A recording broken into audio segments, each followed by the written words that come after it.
Olá pessoal, tudo bem? Espero que todos estejam bem.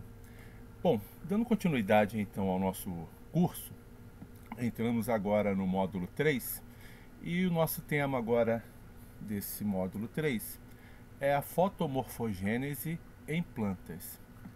E aí, para a gente começar esse assunto, eu queria que vocês observassem esses dois vasos de plantas aqui, tá certo? Ah, e aí, né, esses dois vasos de plantas, eles têm a mesma idade, tá? Foram semeados na mesma época, colocados a mesma condição, exceto por um fator. E esse fator é a luz, ok? Então, enquanto esse vaso ele foi exposto à luz, esse outro vaso foi colocado no escuro, certo? Então a única condição aí que variou entre os dois vasos foi que um foi exposto à luz, as plantas, né? E o outro, as plantas foram colocadas no escuro.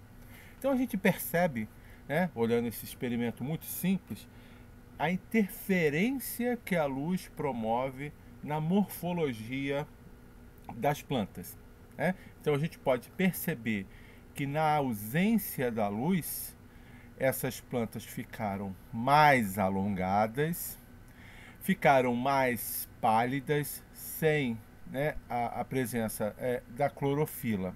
Tá? E não é possível, né, ter essa observação aqui apenas na figura, mas as plantas que ficam no escuro, né, elas são plantas mais frágeis, mais quebradiças.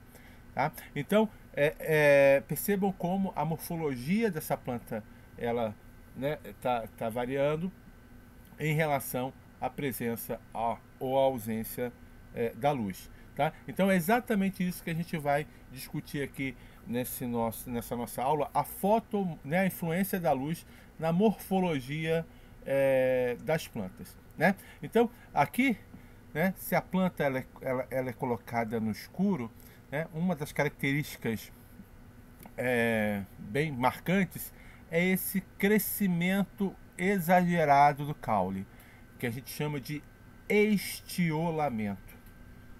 Não é uma palavra nova para vocês. A gente, quando discutiu plastídeos lá no início da aula, a gente falou que existe um plastídeo, né, chamado estioplasto, e que esse estioplasto ele é formado quando a planta está no escuro ou em pouca quantidade luminosa, né? Então, estioplasto ele é um plastídeo típico de planta que está no escuro, né? E de planta que está sofrendo um estiolamento, ou seja, um alongamento exagerado do seu caule, tá? Então, essa planta aqui que está no escuro, ela está estiolada, ou seja, houve um alongamento exagerado do seu caule.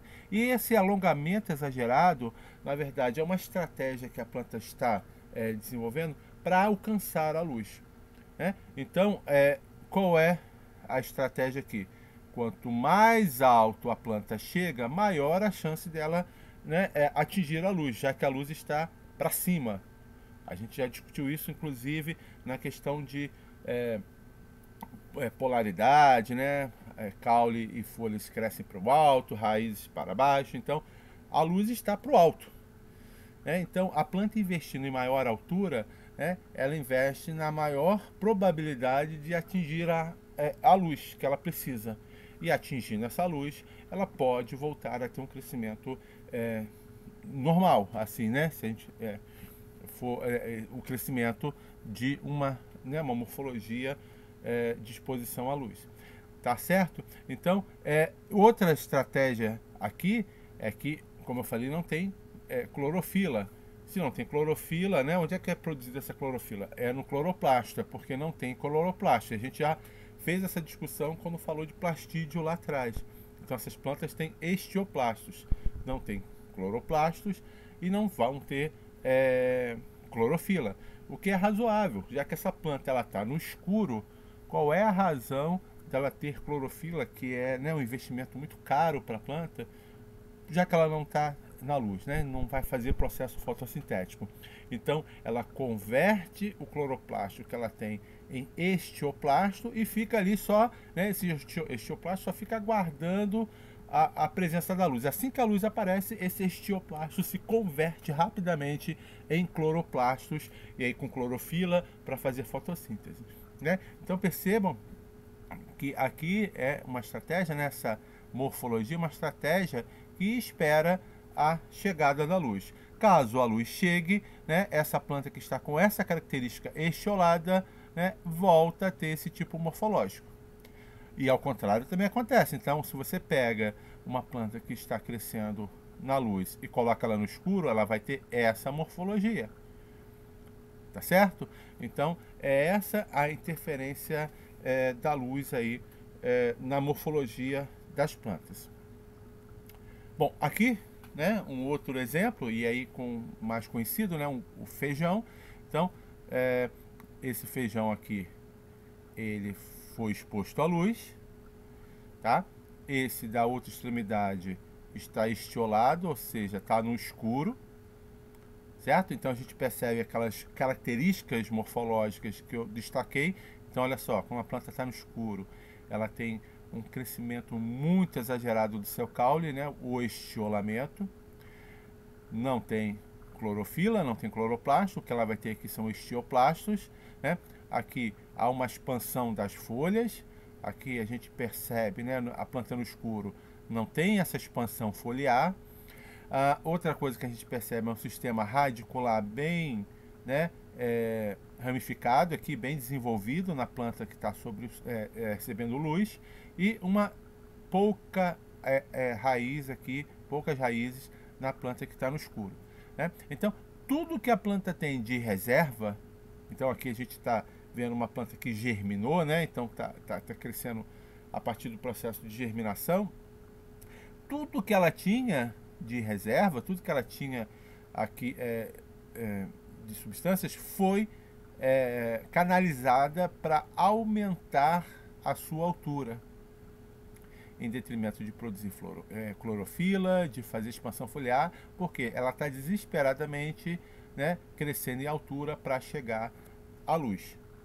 Ok? Então, essa é a estratégia, né, dessa planta aqui.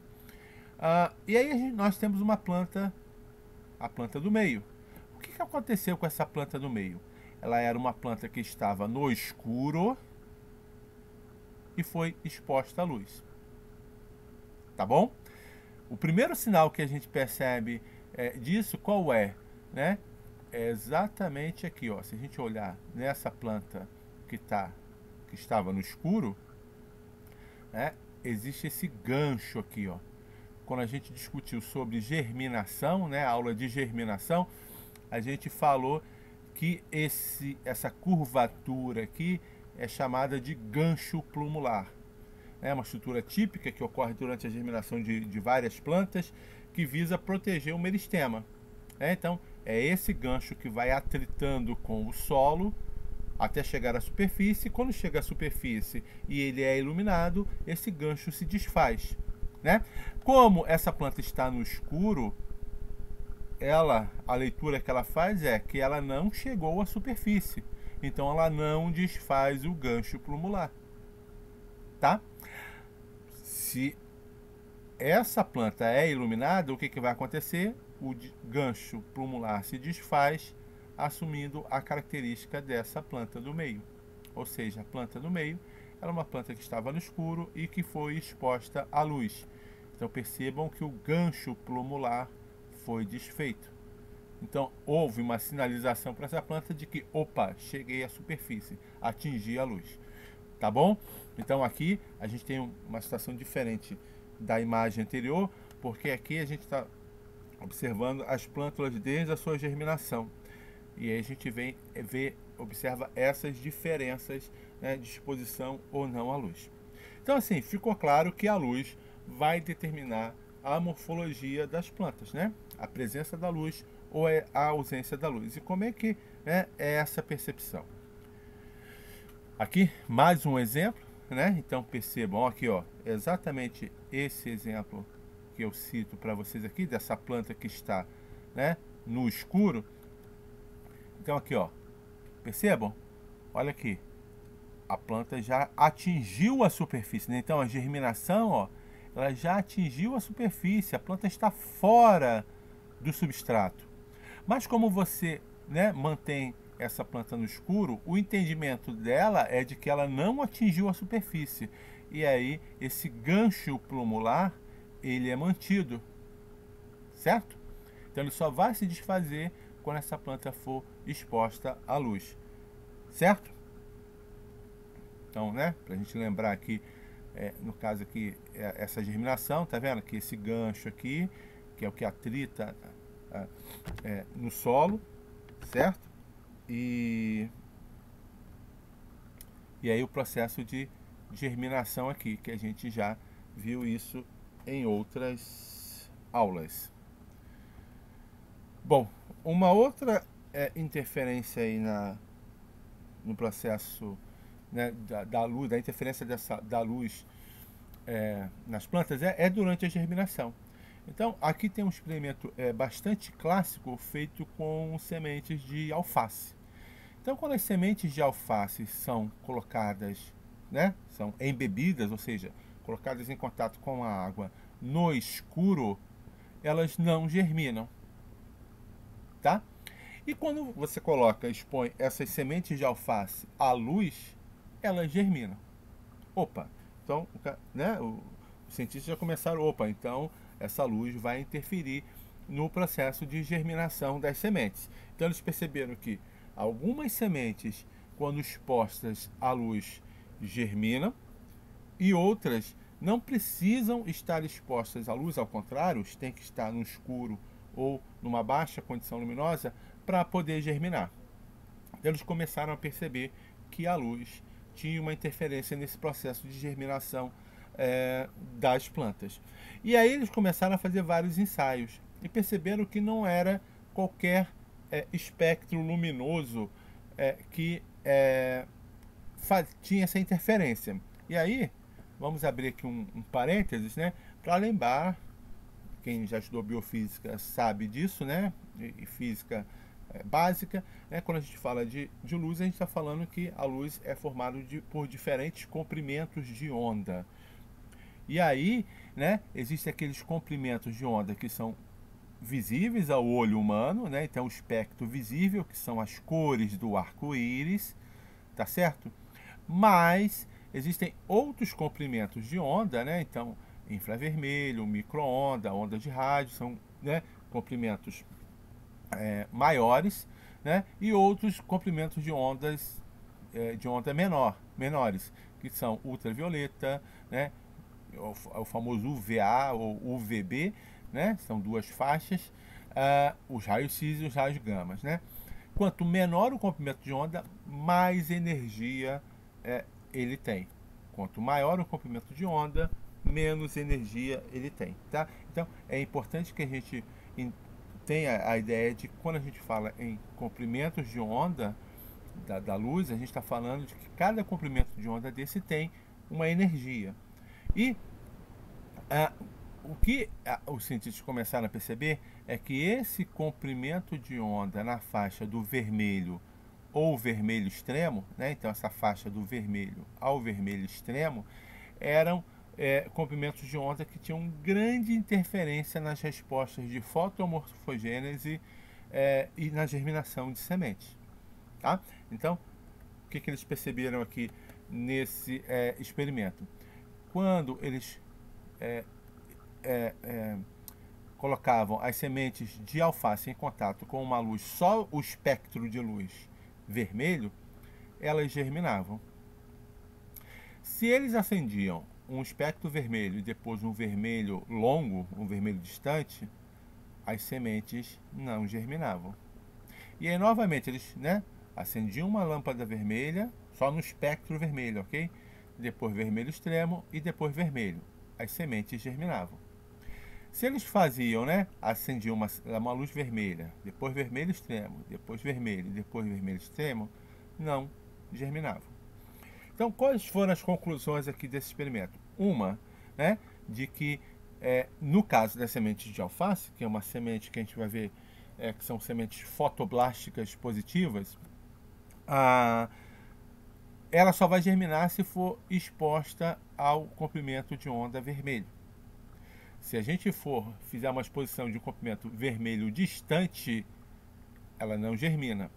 E outro fator importante aqui desse experimento é que sempre a última luz, né, a última qualidade de luz é que vai ter a interferência na germinação, tá? Então aqui, ó, se eu acendo vermelho primeiro, depois vermelho distante, depois vermelho longo, o último espectro, ou seja, do vermelho distante, é que vai interferir na germinação, e não o primeiro ou os que estavam no meio, tá? E isso é interessante, né? Porque é interessante a planta fazer esse reconhecimento para não ser enganada, né? Então o que a gente está falando aqui são condições ambientais diferentes. E se essas condições estão flutuando, né? Então, se a planta germina logo de cara numa situação que não é ideal para ela, vai ter aí como consequência a não germinação ou não estabelecimento dessa planta. Então, é muito importante, né, ela responder à última condição luminosa. Tudo bem? Tá? Então, vamos lembrar sempre de que a gente está falando de que a luz é formada por diferentes comprimentos de onda.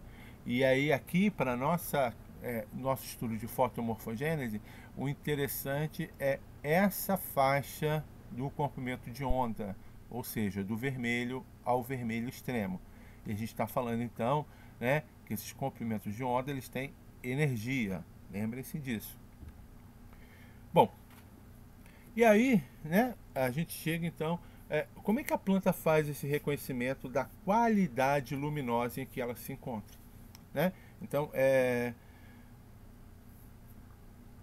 como é que ela faz esse reconhecimento, né? E aí a gente tem que lembrar aí de um pigmento que as plantas têm, que é chamado de fitocromo, tá? Então, quando a gente fala de fitocromo,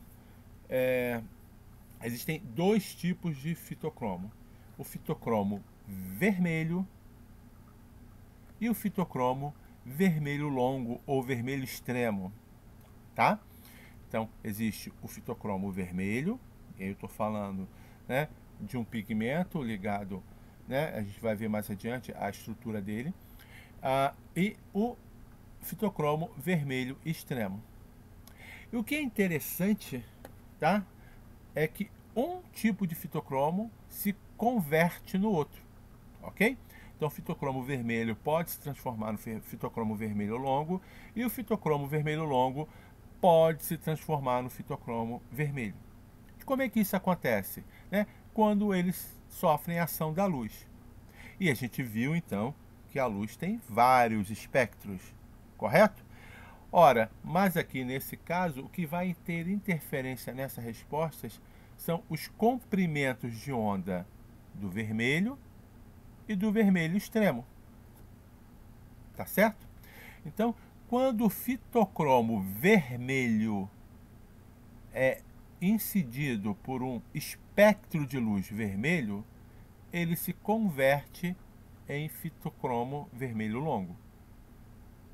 Quando o fitocromo vermelho longo é incidido por um espectro de luz vermelho longo, ele se converte da forma fitocromo vermelho longo para a forma do fitocromo vermelho.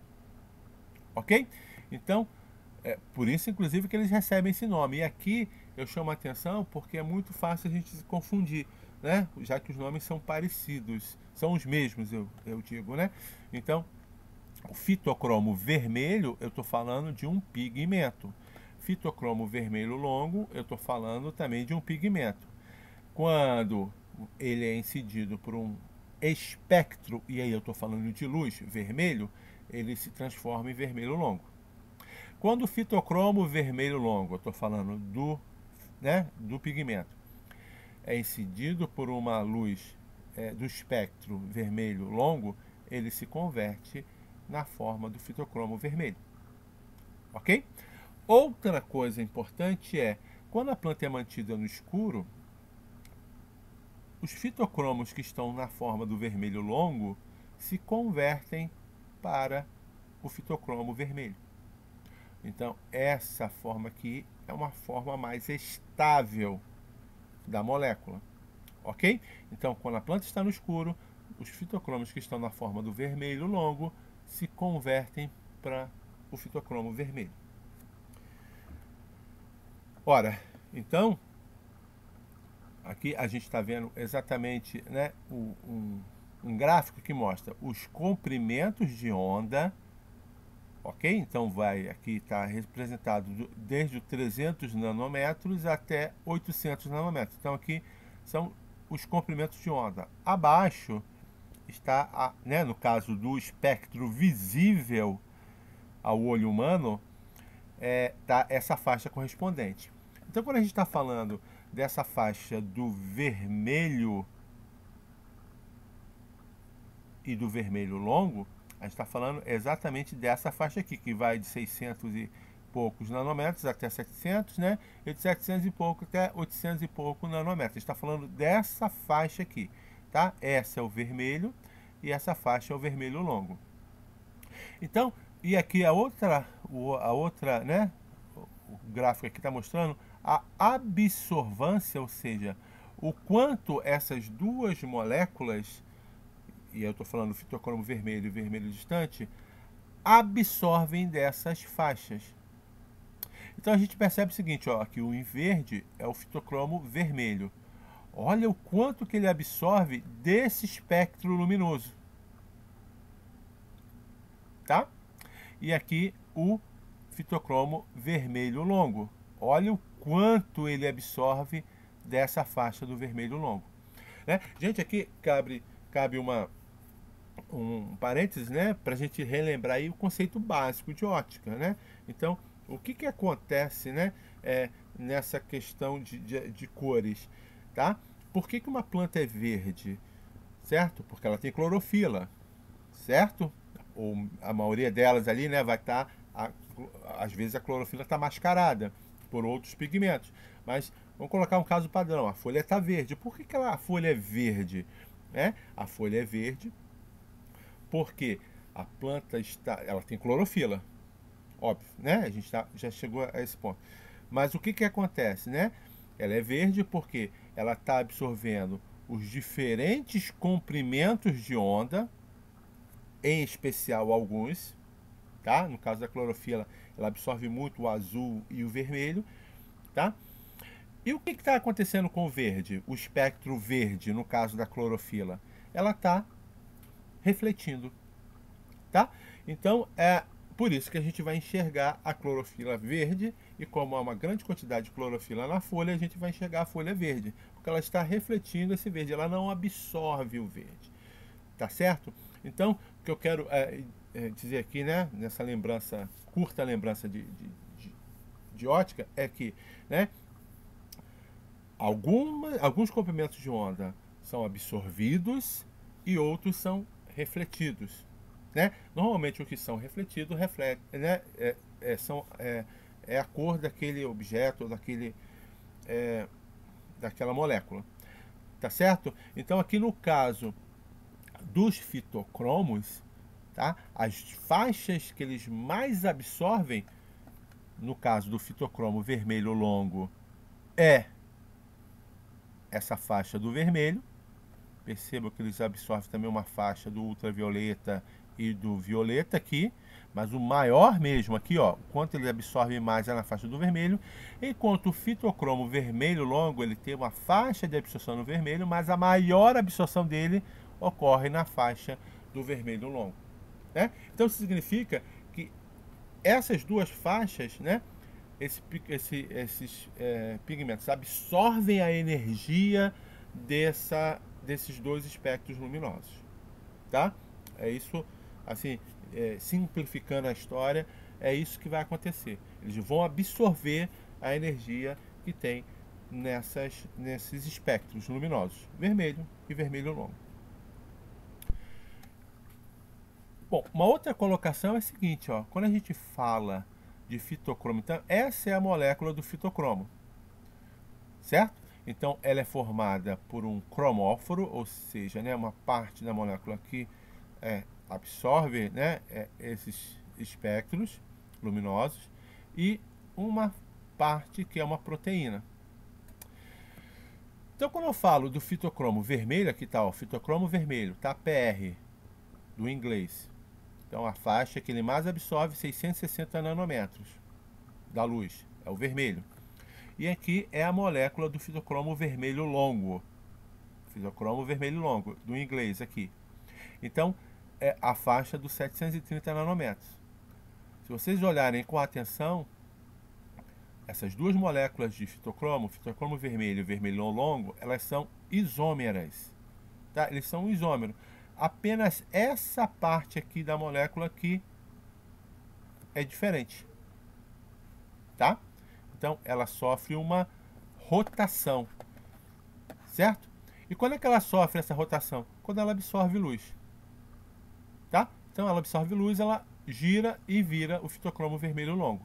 Quando ela absorve, o fitocromo vermelho longo absorve essa luz, ela gira, volta a ser fitocromo vermelho longo. Agora, é qualquer luz? Não, a gente já viu que não é. Né? Na verdade, são os espectros vermelho e vermelho distante, ou vermelho longo. Então, quando o fitocromo está na forma do vermelho e um espectro vermelho incide sobre essa molécula, ela se isso aqui gira e ela se transforma no fitocromo vermelho longo.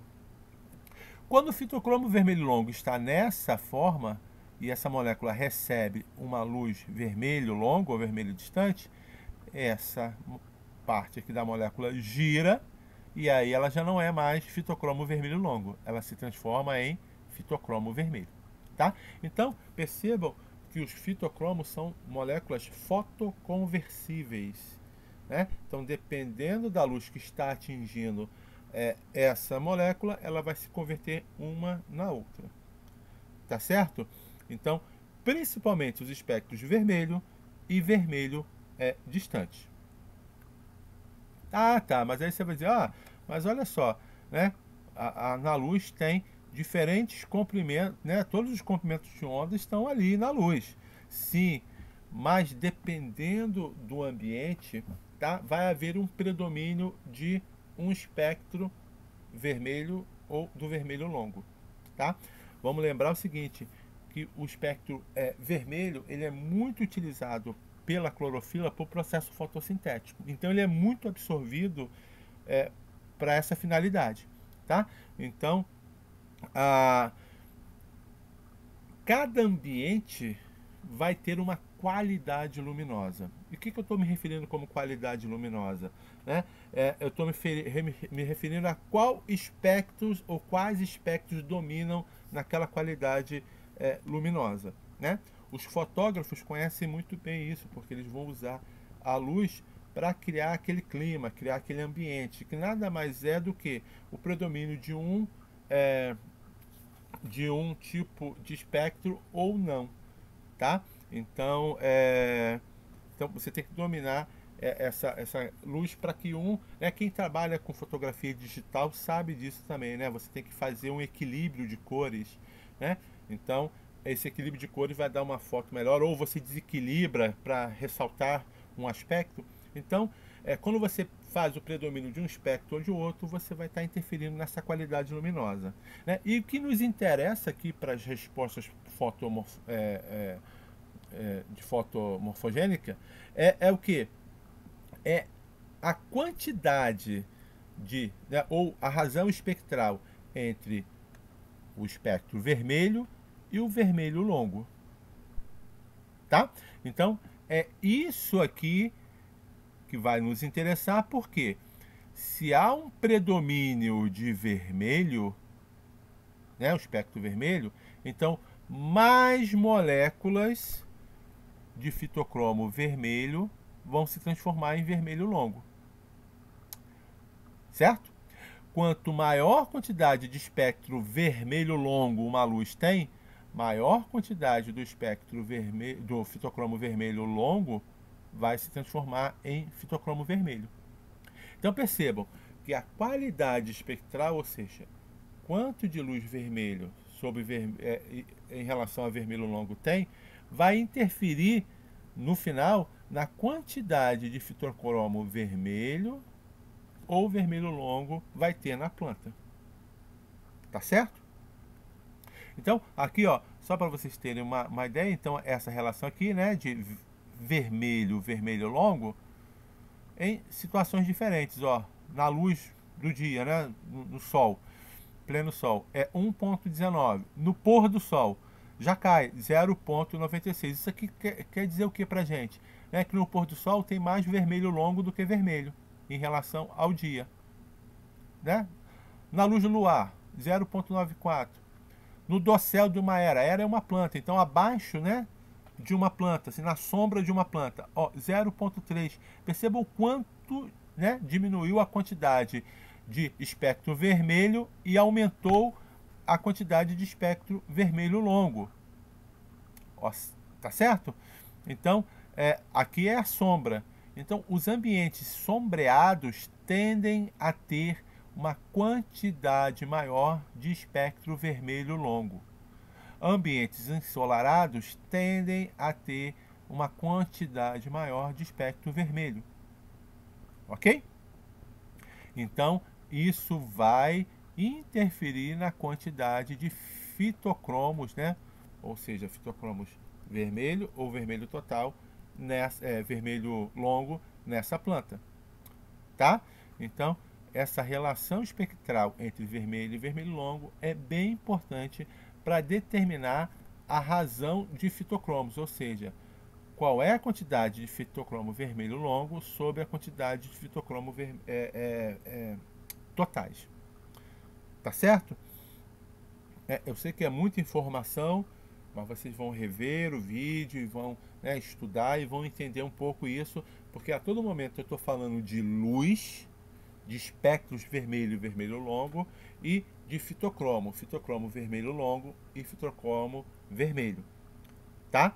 O que a gente tem que estar claro é esse mecanismo, que eles são fotorreversíveis, isso tem que ficar muito claro para vocês, tá? Que o fitocromo vermelho se converte em fitocromo vermelho longo e vice-versa, ok? Isso vai acontecer. Isso acontece exatamente o que, né?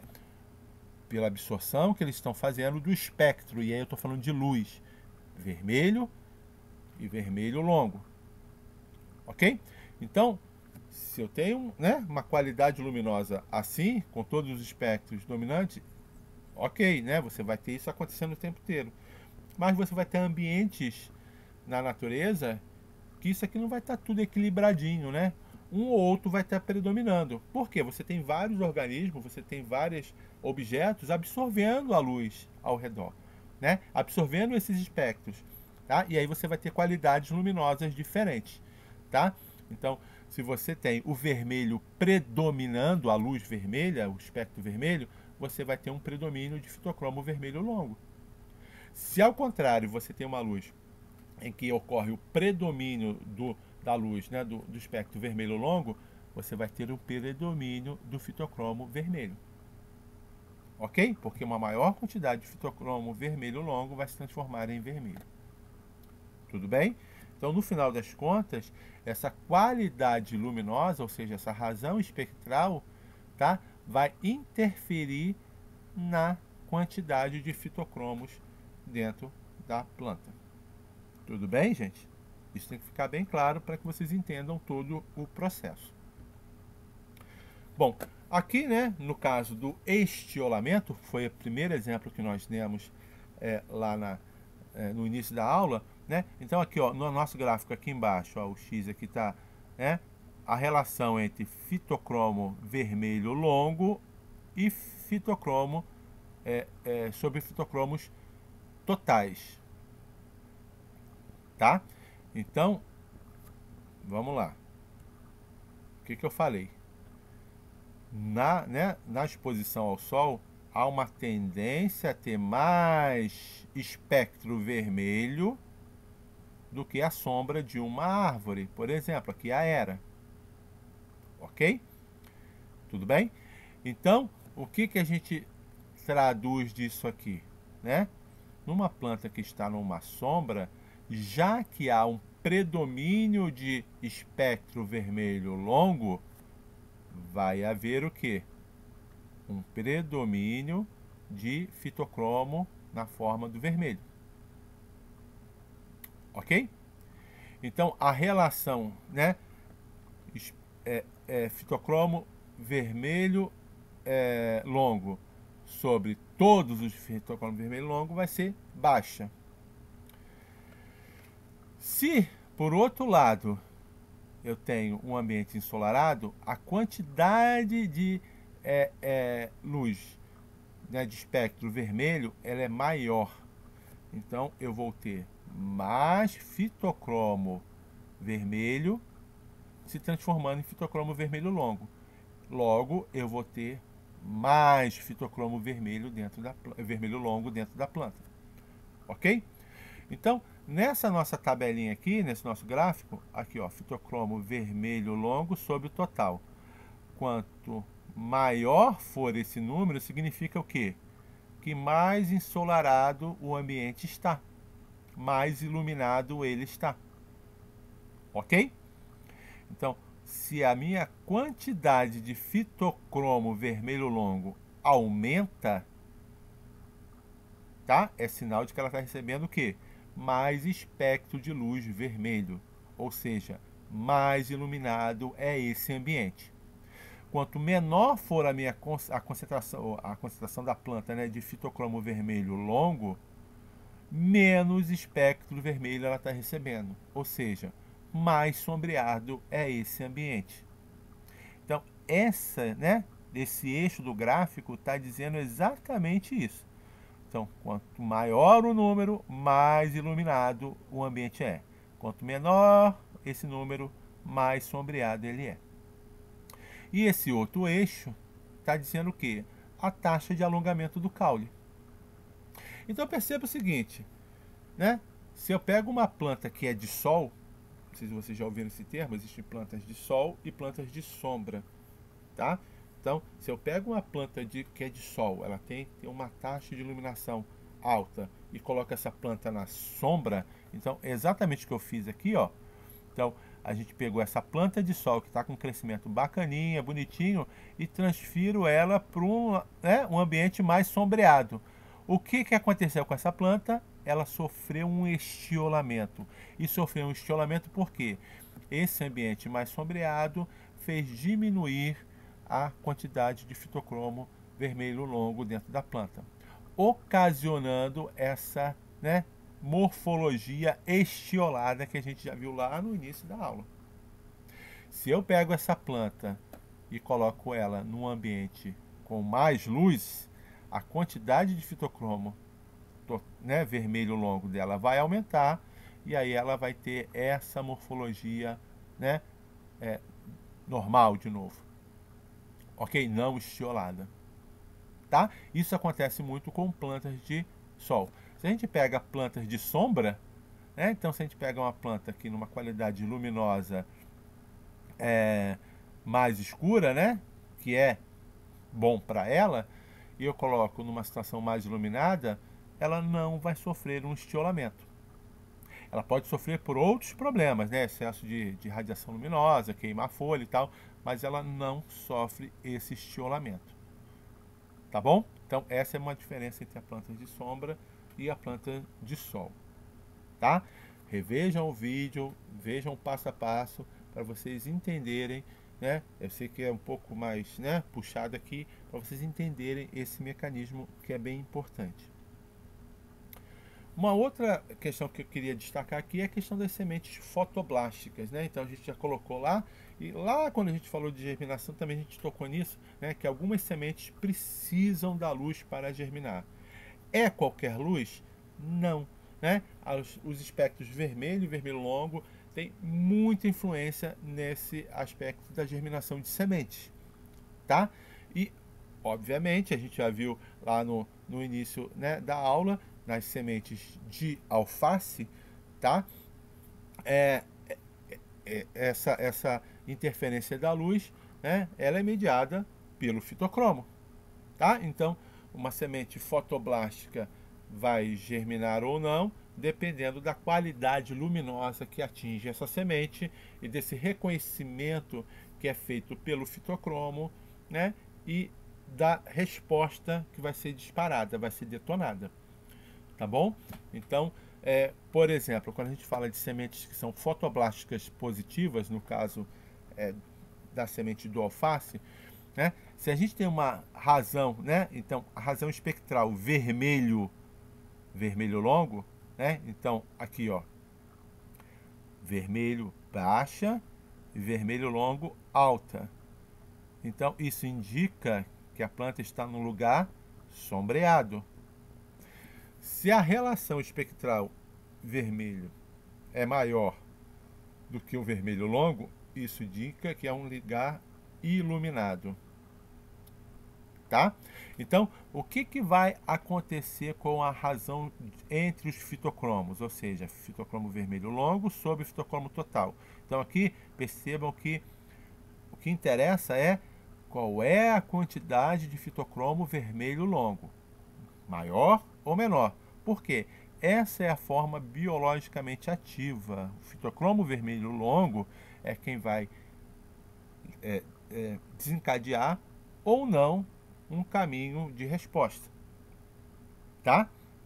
Então é o fitocromo vermelho longo, por isso que é ele que interessa aqui, né, a quantidade dele em relação ao outro fitocromo, tá? Então, nesse lugar sombreado, ou seja, que está recebendo maior quantidade de espectro vermelho longo, o que vai acontecer, né? A quantidade de fitocromo vermelho vai ser maior. Ou seja, a quantidade de fitocromo vermelho longo é baixa. O que vai acontecer? Essa semente não germina.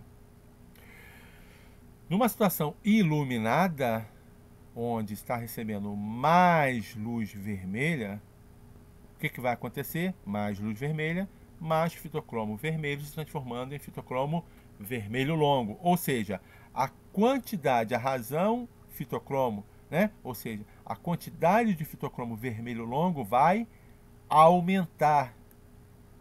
Então, ocorre a germinação.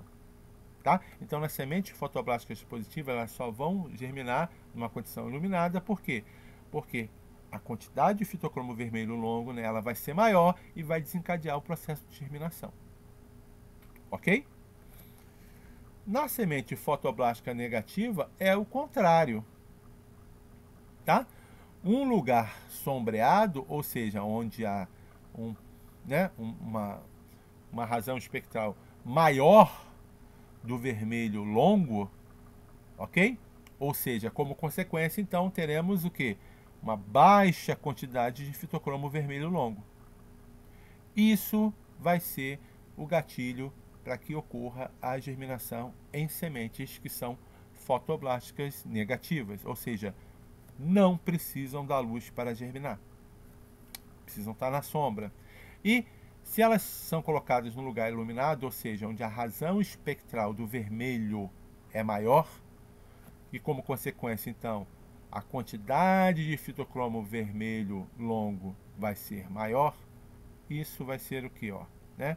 Um gatilho para não ocorrer a germinação dessa semente. Por quê? Ela é uma semente fotoblástica negativa. Ela precisa estar no lugar sombreado para germinar e não no lugar iluminado. Isso é muito importante quando a gente tem essas respostas ecológicas de sucessão. Né? Então aqui eu coloco o exemplo aqui, né? Uma vegetação, né? Se essa semente cai dentro da floresta, se ela é uma semente fotoblástica positiva, ela não vai germinar, porque ela precisa de luz, precisa de muito espectro vermelho para que a quantidade de fitocromo vermelho longo nela fique maior. Ela não vai germinar. Se é uma semente fotoblástica negativa, ela vai germinar, porque a condição de sombra é interessante para ela, é o ambiente dela de germinação, tá? Enquanto que se essa semente cai numa clareira, por exemplo, se ela é uma fotoblástica positiva e precisa de muita luz para germinar, ela vai germinar, porque ela caiu numa clareira. Se é uma semente fotoblástica negativa, ela não vai germinar, porque ela precisa estar num ambiente sombreado. E ela caiu numa clareira, tá? Então, essas respostas aí ao fitocromo são bem interessantes, né, em relação à germinação, para que a gente entenda um pouco desses processos de sucessão dentro de uma vegetação. Bom, gente, eu sei que o assunto é um pouco mais complexo, eu tentei simplificar um pouco o assunto aí nessa nossa videoaula, tá? Espero que vocês revejam o vídeo, façam a leitura, né, no livro, estudem, façam né, vejam os materiais complementares e, se permanecer alguma dúvida, a gente vai esclarecer aí no nosso encontro síncrono e tentar aí sanar essas dúvidas. Tá bom, gente? Bons estudos, tá? Fiquem bem aí e até o nosso próximo encontro. Valeu, gente. Tchau, hein?